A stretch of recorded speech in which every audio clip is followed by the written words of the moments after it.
الحمد لله رب العالمين والصلاة والسلام على سيد المرسلين وعلى آله الطيبين الطاهرين وعلى أصحابه الغر الميامين ومن تبعهم بإحسان إلى يوم الدين.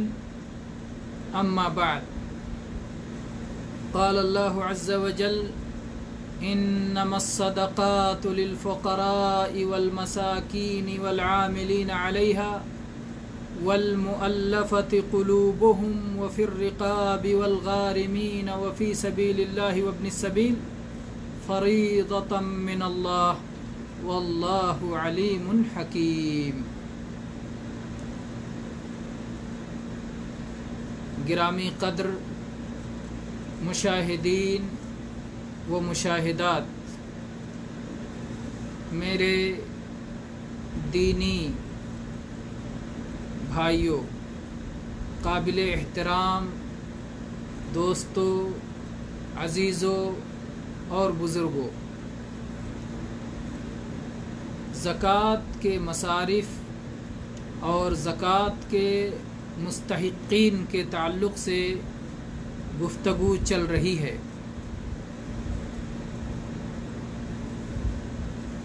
جس میں پہلا مصرف فقراء اور دوسرا مصرف مساکین اور تیسرا مصرف کارندے زکوٰۃ کے معاملات پر اور چوتھا مصرف وہ لوگ جن کا دل جیتنا مقصود ہو، ان چاروں کی تفصیل بیان کی جا چکی ہے. آج ہے پانچواں مصرف. پانچواں مصرف اللہ تعالیٰ نے فرمایا وَفِي الرِّقَابِ. رقاب یہ رقبہ کی جمع ہے. مستقل درس میں آنے والے اس بات کو جانتے ہیں کہ رقبہ کا معنی کیا ہے اور کس طرح سے رقبہ کہہ کر، رقبہ کے معنی گردن، اور گردن کہہ کے کیسے پورا جسم مراد لیا جاتا ہے اور اس کا کیا فائدہ ہے، اس پر پچھلے ایک درس میں گفتگو ہو چکی ہے. تو یہاں پھر رقاب گردنوں میں یعنی آزادی دلانے میں. آپ غور کریں کہ ابتدا میں اللہ تعالیٰ نے کہا للفقراء، لام سے کہا، اور یہاں پھر رقاب، للرقاب نہیں کہا، پھر رقاب کہا. تو قرآن پاک میں کوئی لفظ، کوئی حرف نہ ضرورت سے زیادہ ہے نہ ضرورت سے کم ہے. ہر ایک اپنا ایک فائدہ رکھتا ہے، اپنی ایک قیمت رکھتا ہے. معنوں میں اس کے ذریعے سے معنوی برکتیں ظاہر ہوتی ہیں. ہے بھی تو اللہ کا کلام. تو انما الفقراء انما الصدقات للفقراء، اس کو اہل علم کہتے ہیں لام تملیک ہے، یعنی زکوٰۃ کا مالک بنا دو فقیر کو. لام تملیک ہے، اسے مالک بنا دو، دے دو، پھر وہ جو چاہے کرے. اور جب آپ نے مالک بنا دیا تو پھر اگر وہ آپ کو دیتا ہے تو وہ آپ کی زکوٰۃ نہیں رہے گی، وہ تو مالک ہو چکا ہے. اب وہ اپنی طرف سے آپ کو دے رہا ہے تو آپ کو کس طور پہ دے رہا ہے، اس طور پہ آپ کو پہنچے گا. وہ مالک ہو گیا، اب وہ فیصلہ کرے گا کہ اپنے اس مال کے ساتھ اسے کیا کرنا ہے اور کیسے کرنا ہے. تو وہاں لام ہے. یہاں پر کہا گیا پھر رقاب، گردنوں کے معاملے میں، گردنوں کی آزادی میں، اس لیے کہ جو گردنیں دوسرے کی غلامی میں ہوں، جو خود اپنے آپ کی مالک نہ ہوں، ان کو آپ کوئی مال دے کے مالک کیسے بنائیں گے بیچارے، جب خود اپنے آپ کے مالک نہیں ہیں. تو اس لیے یہ کہا گیا کہ غلاموں کے آزاد کرنے میں، اس مصرف میں ضروری نہیں ہے کہ وہ غلام کو مال پہنچے، غلام مالک بنے، بلکہ وہ مال کہیں پہنچے کوئی اس کا مالک بنے، مقصد کیا ہے؟ اس سے غلام آزاد ہو، غلامی کی مصیبت سے نجات اور چھٹکارا پائے، گل و خلاصی ملے، تو یہ ہے پھر رقاب۔ اس سلسلے میں آئیے یہ حدیث دیکھتے ہیں جو سنن ترمذی میں 1655 نمبر پر، اور سنن نسائی میں، سنن ابن ماجہ میں، مسند احمد میں، حدیث کی بہت ساری کتابوں میں ہے۔ نبی کریم صلی اللہ علیہ وسلم نے فرمایا ثلاثۃ کلہم حق علی اللہ عونہ، 3 لوگ ایسے ہیں کہ ہر ایک کی مدد کرنا اللہ کا حق ہے، اللہ کا حق ہے کہ یہ تینوں کی مدد فرمائے گا۔ اس میں سے ایک ہے الغازی فی سبیل اللہ، جو اللہ کی راہ میں غزوے کے لیے نکل پڑے۔ دوسرا ہے المکاتب الذی یرید الادا، وہ مکاتب غلام جو ادا کرنا چاہتا ہے۔ مکاتب کہتے ہیں اس غلام کو جس نے اپنے مالک سے ایک مخصوص رقم پر اپنی آزادی کو طے کر لیا ہے۔ اس نے اپنے مالک سے کہا کہ آپ کو میں اتنی رقم دھیرے دھیرے ادا کر دوں گا اور اس کے بعد میں مکمل طور سے آزاد ہو جاؤں گا۔ تو جو اتنا حوصلہ مند غلام ہے کہ اپنی آزادی کے لیے وہ کوشش اور جد و جہد میں لگا ہوا ہے، اللہ تبارک و تعالی کا حق ہے کہ اس کی مدد فرمائے، اللہ نے وعدہ کیا ہے۔ تو یہاں مکاتب کا ذکر کیا۔ اس مکاتب کے بارے میں اہل علم نے کہا کہ اس کے ہاتھ میں بھی دیا جا سکتا ہے، اس لیے کہ اس کو کچھ آزادی ملی ہوئی ہے تو اس کو دیا جا سکتا ہے کہ یہ لو اور جا کے اپنے مالک کو رقم دے کر کے آزاد ہو جاؤ۔ اور ایسا بھی کیا جا سکتا ہے کہ اس کے مالک کو جا کر کے زکوٰۃ ادا کی جائے کہ فلاں شخص نے تم سے کتابہ کیا ہے، تم سے عہد کیا ہے، یہ اس کی رقم لے لو اور اب وہ آزاد ہے، اب تمہارے لیے اس سے کسی قسم کے مطالبے کا حق باقی نہیں رہتا۔ تو یہ دوسرا فرد ہے۔ اور تیسرا فرد ہے الناکح المتعفف، وہ نکاح کا ارادہ رکھنے والا شخص جو اپنی پاک دامنی چاہتا ہے۔ اگر اپنی پاک دامنی کے لیے نکاح کی خواہش رکھتا ہے تو نکاح کے اخراجات اللہ تبارک و تعالی پورا کرنے کا ذمہ دار ہے، اللہ اسے پورا کرے گا، اللہ اس کی مدد فرمائے گا، اللہ کا یہ حق ہے۔ اللہ نے اس حق کو اپنے نبی صلی اللہ علیہ وسلم کے ذریعے سے اس حق کو بتا دیا ہے۔ تو غلام میں سے ایک غلام یہ ہوا جسے مکاتب کہا جاتا ہے کہ زکوٰۃ سے اس کی مدد کی جائے گی۔ دوسرا وہ غلام ہے جو مکاتب تو نہیں ہے، غلامی میں پڑا ہوا ہے، لیکن ہم زکوٰۃ کی رقم سے اسے خرید لیتے ہیں اور خرید کے پھر آزاد کر دیتے ہیں۔ تو یہ بھی بعض اہل علم نے کہا ہے۔ تو گردنوں کے آزاد کرنے میں ایک مراد ہو گیا مکاتب غلام، اور دوسرا عام غلام جو کہ غلامی میں ہے اسے خرید کر زکوٰۃ کی رقم سے آزاد کیا جائے۔ اور تیسری صورت، یہ ہو گئی 2 صورتیں۔ تیسری صورت ہے گردن سے مراد، یا تیسری مراد ہے مسلمان قیدی، مسلمان قیدی جو کہ قید میں پھنسے ہوئے ہیں، انہیں آزادی دلانے کے لیے، انہیں قید سے چھڑانے کے لیے بھی زکوٰۃ کی رقم خرچ کی جا سکتی ہے اور وہ پھر رقاب میں شامل ہوگی۔ چنانچہ اس سلسلے میں علماء کرام میں قدیم زمانے میں امام ابن تیمیہ رحمہ اللہ اور موجودہ ہمعصر علماء میں شیخ ابن باز، شیخ ابن عثیمین اور ایسے ہی مجمع الفقہی کے قرارداد میں اس بات کو منظور کیا گیا ہے کہ اگر کسی مسلمان قیدی کو قید سے چھڑانے کے لیے زکوٰۃ کے رقم کی ضرورت ہو تو اسے زکوٰۃ کی رقم دے کر کے قید سے چھڑایا جا سکتا ہے۔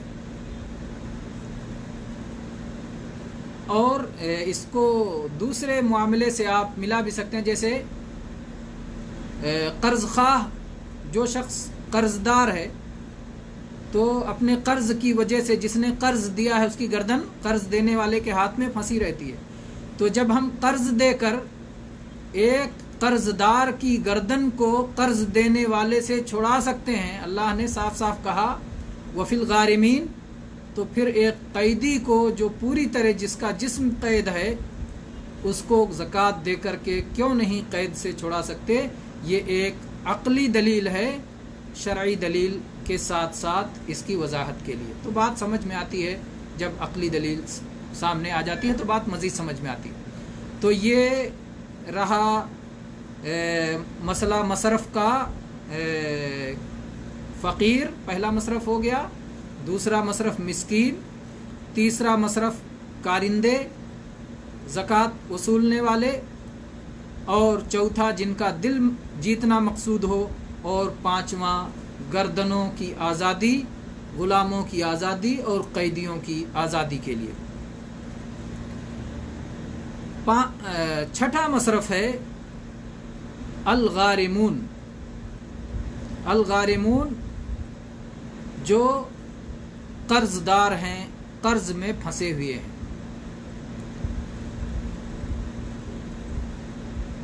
اور قرض میں پھنسے ہوئے قرآن پاک میں اللہ تعالیٰ نے وفی الغارمین وفی سبیل اللہ والغارمین وفی سبیل اللہ وابن السبیل، تو اللہ تعالیٰ نے غارمین فرما دیا ہے، واضح طور پر قرآن پاک کی آیت میں ہے، اور اس پر تمام مسلمانوں کا اجماع بھی ہے. اب ایک مسئلہ یہ ہے کہ وہ کون سا قرض دار ہے جو زکوٰۃ کا مستحق ہے، کون سا قرض دار ہے. تو قرض لینے والے مختلف قسم کے ہوتے ہیں. ایک وہ شخص ہے جو اپنی خاطر قرض لے رہا ہے، اور ایک وہ شخص ہے جو دوسرے کے لیے قرض لے رہا ہے. دوسرے کے لیے قرض کی کیا صورت ہو سکتی ہے؟ دو قبیلوں میں لڑائی ہو گئی، یا دو افراد میں لڑائی ہو گئی کسی مسئلے پر. ایک شخص بیچ میں پڑھ کر کے کہتا ہے کہ آپ لوگ صلح کر لیجئے، میں اتنی رقم آپ کو دے دوں گا، اتنی رقم آپ کو دے دوں گا، آپ لوگوں کا جھگڑا ختم ہو جانا چاہیے. تو وہ ان کے جھگڑے کو ختم کرنے کے لیے، ان کے اندر صلح کرنے کے لیے اپنے ذمے کچھ رقم کی ادائیگی اٹھا لیتا ہے، اپنے ذمے لے لیتا ہے. تو یہ ایک ہوا قرض دار جو اپنی خاطر نہیں بلکہ امت کے افراد کی خاطر، امت کے بعض قبائل کی خاطر خود قرض دار بن جاتا ہے، خود ایک بوجھ اٹھا لیتا ہے. تو یہ زکوٰۃ کا مستحق ہے. چنانچہ والغارمین کا لفظ اسے شامل ہے، اور دوسرے کے حدیث میں بھی اس کا بیان ہے. چنانچہ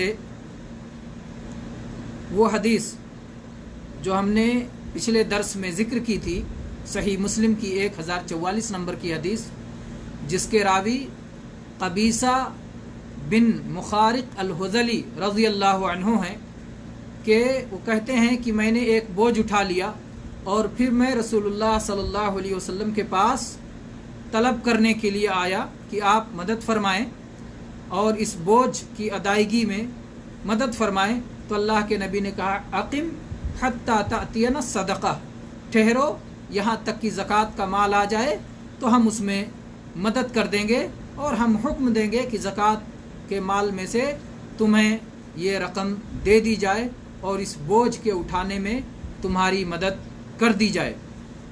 چنانچہ پھر اس کے بعد اللہ کے نبی کریم صلی اللہ علیہ وسلم نے فرمایا کہ 3 لوگوں میں سے 3 ہی لوگ اس طرح کے ہیں جن کے لیے زکوٰۃ مانگنا اور زکوٰۃ کا سوال کرنا جائز ہے. اس میں سے ایک شخص وہ ہے کہ جس نے کوئی بوجھ اٹھا لیا ہو لوگوں کے اندر اصلاح کی خاطر، تو اس کے لیے اس بوجھ کی تکمیل تک سوال کرنا حلال ہو جاتا ہے. اور دوسرا وہ شخص ہے کہ جس کا مال کسی آفت کا شکار ہو گیا، اور اس آفت کی وجہ سے وہ فقر و فاقہ میں مبتلا ہو گیا، تو اب زندگی گزارنے کی خاطر اسے زکوٰۃ کی ضرورت ہے، تو وہ زکوٰۃ کا سوال کر سکتا ہے. اور تیسرا وہ شخص ہے کہ جو آفت جو ہے فاقہ زدہ ہو جائے، فاقے کا شکار ہو جائے، ضرورت مند ہو جائے، یہاں تک کہ اس کی قوم کے 3 لوگ اس بات کی گواہی دیں کہ یہ شخص محتاج ہے، تو اس کے لیے بھی زکوٰۃ کا سوال کرنا حلال ہو جاتا ہے تاکہ وہ اپنی زندگی گزار سکے۔ اور جب اسے زکوٰۃ میں سے اتنی رقم مل جائے، اتنا مال مل جائے کہ وہ اپنی زندگی بآسانی گزار سکے، تو پھر اس کے لیے رک جانا ضروری ہو جاتا ہے۔ تو سب کی جب ضرورت پوری ہو جائے تو رک جانا ضروری ہو جاتا ہے۔ تو یہاں پر اللہ کے نبی کریم صلی اللہ علیہ وسلم نے فرمایا کہ ایک وہ شخص جس نے کوئی بوجھ اپنے ذمے لے لیا، تحمل حمالتن، اس کا مطلب یہ ہے کہ وہ اپنے آپ میں اپنی ضرورت کے لیے، اپنے آپ میں تو وہ غنی ہے، مالدار ہے، اسے خود کے لیے ضرورت نہیں ہے، لیکن دوسروں کی اصلاح کی خاطر اس نے ذمہ داری اٹھا لی ہے، تو اب وہ زکوٰۃ لے سکتا ہے۔ تو یہ ہو گیا زکوٰۃ ایک شخص جس نے اپنی خاطر،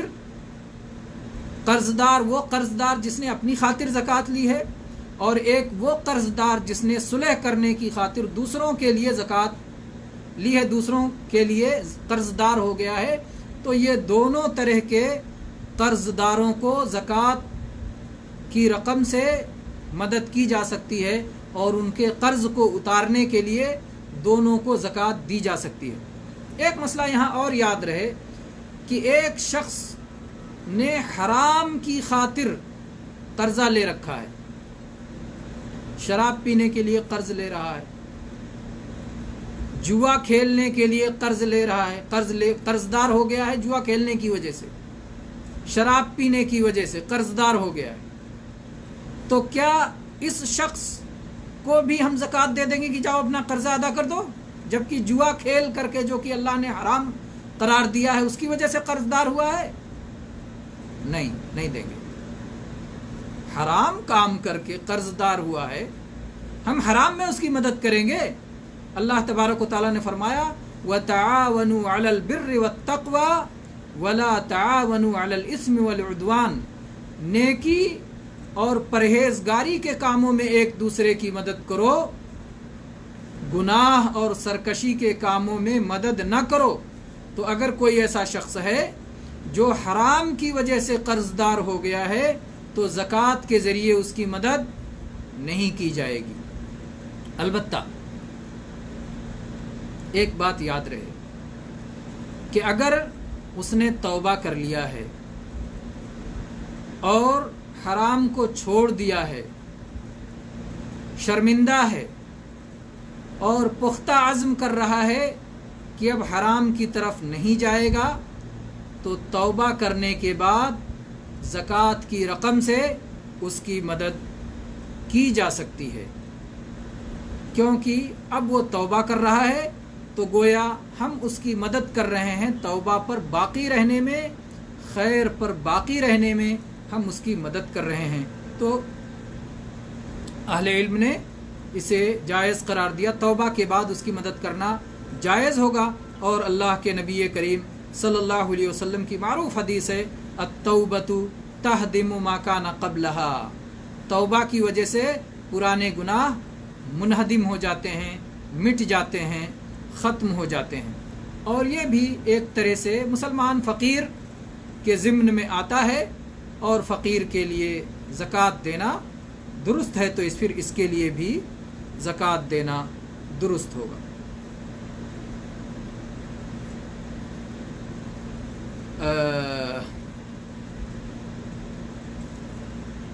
ایک شخص وہ ہے قرض دار ہے، مجھے زکوٰۃ ادا کرنی ہے اور میں نے کسی کو قرض دے رکھا ہے، اب میں اس کو دیا ہوا قرض میں زکوٰۃ میں سے کاٹ دیتا ہوں، کہتا ہوں یہ میں نے قرض دار کو دے دیا اور پھر اس کے ذریعے سے اپنا قرض واپس لے لیا۔ تو زکوٰۃ کی نیت سے کیا قرض دار کی قرض کو معاف کر کے زکوٰۃ کی ادائیگی ہو سکتی ہے؟ آدمی سوچے کہ ایک شخص دوسرے کا قرض لیا ہوا ہے، میں اسے زکوٰۃ دے کر کے اس کو قرض سے بری کر رہا ہوں، تو ایک شخص جو مجھ سے قرض لیا ہوا ہے اگر میں زکوٰۃ دے کے اس کو قرض سے بری کر دوں تو کیا قباحت ہے؟ اگر کوئی ایسا سمجھتا ہے تو وہ غلط فہمی میں مبتلا ہے۔ غلط فہمی میں کس طرح سے؟ آپ جب دوسرے قرض دار کو زکوٰۃ دیتے ہیں تو آپ اس کو مالک بنا دیتے ہیں، یا پھر وہاں پر دے دیتے ہیں جہاں وہ جس سے اس نے قرض لے رکھا ہے کہ بھائی فلاں تمہارا مقروض ہے، یہ میں دے رہا ہوں، اس کی طرف سے ادا کر رہا ہوں، اب وہ تمہارا مقروض نہیں رہا، تو یہ آپ کا مال نکل جاتا ہے، اس میں آپ دیتے ہیں، اس میں کوئی آپ سے لیتا ہے، جیسا کہ اللہ تعالیٰ نے فرمایا قرآن پاک میں خذ من اموالہم صدقہ، ان کے مالوں سے زکوٰۃ لیجئے، تو یہاں زکوٰۃ لی گئی۔ اور ایسے ہی اللہ کے نبی کریم صلی اللہ علیہ وسلم نے معاذ رضی اللہ عنہ والی حدیث جو ابتدا میں بیان کی گئی، آپ نے فرمایا کہ ان کے مالوں میں زکوٰۃ فرض ہے، تؤخذ من اغنیائہم وترد الی فقرائہم، جو مالداروں سے لیا جائے گا اور غریبوں کو دیا جائے گا، تو لینا اور دینا پایا جا رہا ہے۔ لیکن آپ جب آپ کا کوئی قرض دار ہے، اس کا قرض آپ معاف کر دیتے ہیں اور وہ پیسہ آپ کے پاس ہی رہتا ہے، نہ کسی نے لیا نہ کسی نے دیا، لینا دینا پایا ہی نہیں گیا، تو زکوٰۃ ادا نہیں ہوئی۔ پھر اس طرح لوگ ہیلہ بنا لیں گے اپنے مال کی حفاظت کے لیے۔ ایک جگہ سے کسی نے قرض لیا ہے اور وہ واپس نہیں کر رہا ہے، اب اپنے اس مال کو بچانے کے لیے اپنی زکوٰۃ اس میں جوڑ دیں گے اور اپنے مال کو بچا لیں گے، تو یہ ایک ہیلہ شروع ہو جائے گا، اور ہیلے بہت تباہی لاتے ہیں، انسان کو حریص بنا کر کے اور شہوت پسند بنا کر کے، اپنی خواہشات کے پیچھے چلنے والا بنا کر کے اس کو بہت ساری خرابیوں میں مبتلا کر دیں گے۔ اس لیے یہ درست نہیں ہے کہ آپ اپنے ہی مقروض کو آپ زکوٰۃ نہ دے کر کے اپنی زکوٰۃ میں سے اتنا مائنس کر لیں اور یہ کہیں کہ یہ میری زکوٰۃ ادا ہو گئی۔ نہ نہیں ادا ہوگی۔ ہاں، آپ قرض دار کو بلائیں، آپ میرا قرض ہیں، یہ لیجئے، میں آپ کو زکوٰۃ سے مدد کرتا ہوں، آپ ضرورت مند ہیں، جائیے۔ وہ لے کے چلا گیا، اب بعد میں وہ کہتا ہے کہ بھائی کیوں نہ میں اس رقم سے ان کی زکوٰۃ ادا کر دوں، واپس آ کے زکوٰۃ ادا کر دیتا ہے، تو زکوٰۃ ادا ہو جائے گی، واپس آ کے آپ کا قرض دے دیتا ہے، آپ کا مال بھی مل گیا، زکوٰۃ بھی ادا ہوگی۔ لیکن اگر آپ نے شرط لگا رکھی ہے کہ دیکھو میں زکوٰۃ میں دے رہا ہوں اس لیے کہ تاکہ تم میرا قرض ادا کر دو، تو جائز نہیں ہے، زکوٰۃ ادا نہیں ہوگی۔ اگر شرط لگا کے دیا، یا آپ نے دیا اس کے بعد میں پہلے تو اس کے ہاتھ میں دیا، مالک بنا دیا، اس کے بعد جھپٹا مار کے چھین لیا کہ میرا قرض باقی ہو نا ادھر لاؤ، تو بھی زکوٰۃ ادا نہیں ہوگی۔ لا یحل مال امرئ مسلم الا بطیب نفس منہ، نبی صلی اللہ علیہ وسلم کی حدیث ہے، کسی مسلمان کا مال اس کی خوش دلی کے بغیر اس سے لینا جائز نہیں ہے۔ آپ نے اس کو مالک بنا دیا زکوٰۃ دے کر کے، اب اسے چھین رہے ہیں، اس کی خوش دلی کے بغیر اس سے لے رہے ہیں، مانا کہ وہ آپ کا مقروض ہے، لیکن آپ اسے چھین نہیں سکتے، آپ نے چھین کے لیا تو بھی آپ کی زکوٰۃ ادا نہیں ہوگی۔ تو اس لیے اگر کوئی بندہ چاہتا ہے کہ اس کی زکوٰۃ ادا ہو تو پھر وہ زکوٰۃ اسے دے دے، اور اگر وہ اپنی خوشی سے، اپنی مرضی سے، اپنی چاہت سے، بلا کسی دباؤ کے، بلا کسی شرط کے آپ کا قرض واپس کرتا ہے تو آپ کی زکوٰۃ ادا ہو جائے گی، ورنہ زکوٰۃ ادا نہیں ہوگی۔ تو یہ ایک چیز غارمین کے مسئلے میں یہ ایک چیز جاننے کی تھی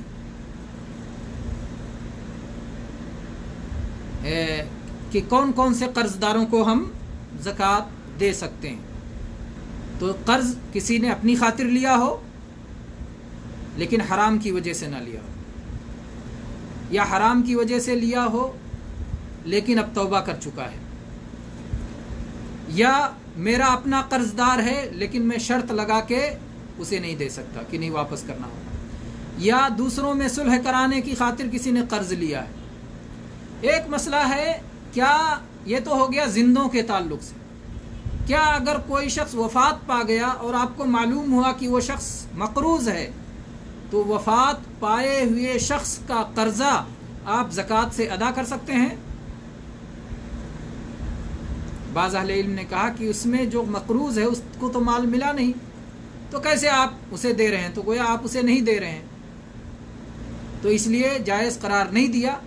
لیکن صحیح بات یہ ہے کہ جس طرح سے زندوں کے قرض کی ادائیگی کے لیے زکوٰۃ سے ان کی مدد کی جا سکتی ہے، ویسے ہی مردوں کی زکوٰۃ، مردوں کے قرض کی ادائیگی کے لیے بھی زکوٰۃ سے ان کی مدد کی جا سکتی ہے، بلکہ مردوں کے قرض کی ادائیگی اگر غور کیا جائے تو زیادہ اہم ہے، اس لیے کہ قرض نہ دینے کی وجہ سے ان کی روح پھنسی رہتی ہے اور لوگ دھیرے دھیرے انہیں فراموش بھی کر سکتے ہیں، اور اس طرح سے ایک شخص کا حق ضائع بھی ہو سکتا ہے اور اس کے قرض کی ادائیگی رہ بھی سکتی ہے۔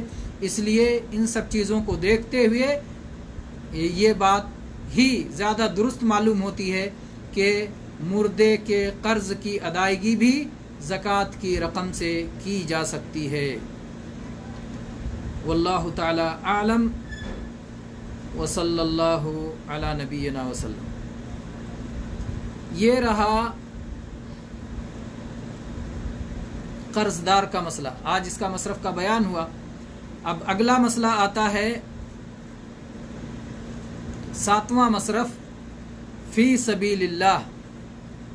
فی سبیل اللہ، اور فی سبیل اللہ کا معنی آپ دیکھ لیں قرآن پاک میں جہاں بھی یہ استعمال ہوتا ہے، یہ جہاد کے لیے، غزوے کے لیے، اسلامی سرحدوں کی حفاظت کے لیے، اللہ کے کلمے کی سربلندی ہی کے لیے استعمال ہوتا ہے۔ اس لیے صحیح بات یہی ہے کہ یہ جہاد ہی کے لیے خاص ہے یہ رقم۔ بعض لوگ جو فی سبیل اللہ کی تفسیر کر دیتے ہیں کہ ہر نیکی شامل ہے، اگر ہر نیکی کو شامل کر دیا جائے تو پھر 8 مصرف بیان کرنے کی کوئی ضرورت ہی باقی نہیں رہ جاتی۔ اللہ تعالیٰ نے 8 مصارف بیان کیے کہ اس میں زکوٰۃ دی جائے۔ اگر آپ کہتے ہیں ہر نیکی میں دے سکتے ہو تو پھر 8 متعین کرنے کا کیا مطلب رہا؟ کوئی مطلب نہیں رہ جاتا ہے۔ اس لیے صحیح بات یہ ہے کہ فی سبیل اللہ سے مراد جو ہے اللہ کی راہ میں جہاد اور اللہ کے کلمے کی سربلندی اور مجاہدین کے لیے آلات جہاد خریدنے کے لیے اور ان سب کے لیے یہ رقم ہے۔ یہی راجح بات ہے۔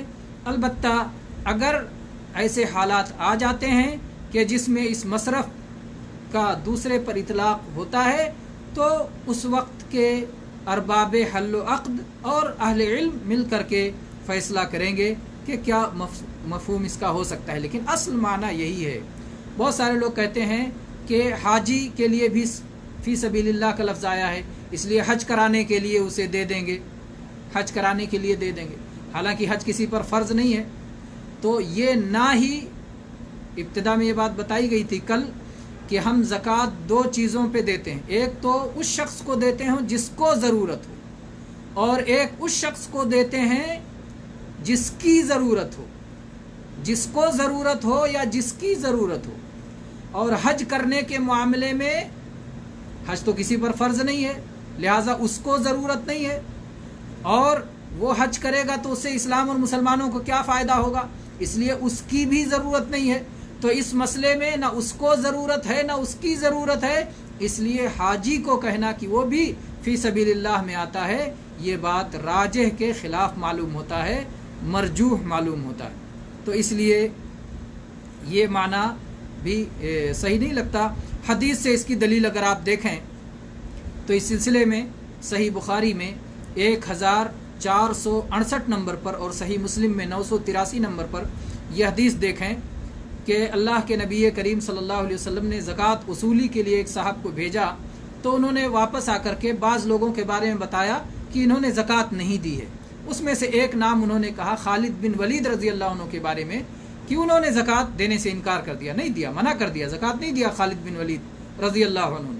تو اللہ کے نبی صلی اللہ علیہ وسلم نے فرمایا وَأَمَّا خَالِدْ فَإِنَّكُمْ تَظْلِمُونَ خَالِدًا قَدْ احْتَبَسَ أَدْرَاعَهُ وَأَعْتَادَهُ فِي سَبِيلِ اللَّهِ۔ جہاں تک خالد ابن ولید رضی اللہ عنہ کی بات ہے، جنہیں اللہ کے نبی کریم صلی اللہ علیہ وسلم نے سیف اللہ کا لقب دیا تھا، اللہ کے نبی نے کہا تم لوگ خالد پہ ظلم کرتے ہو،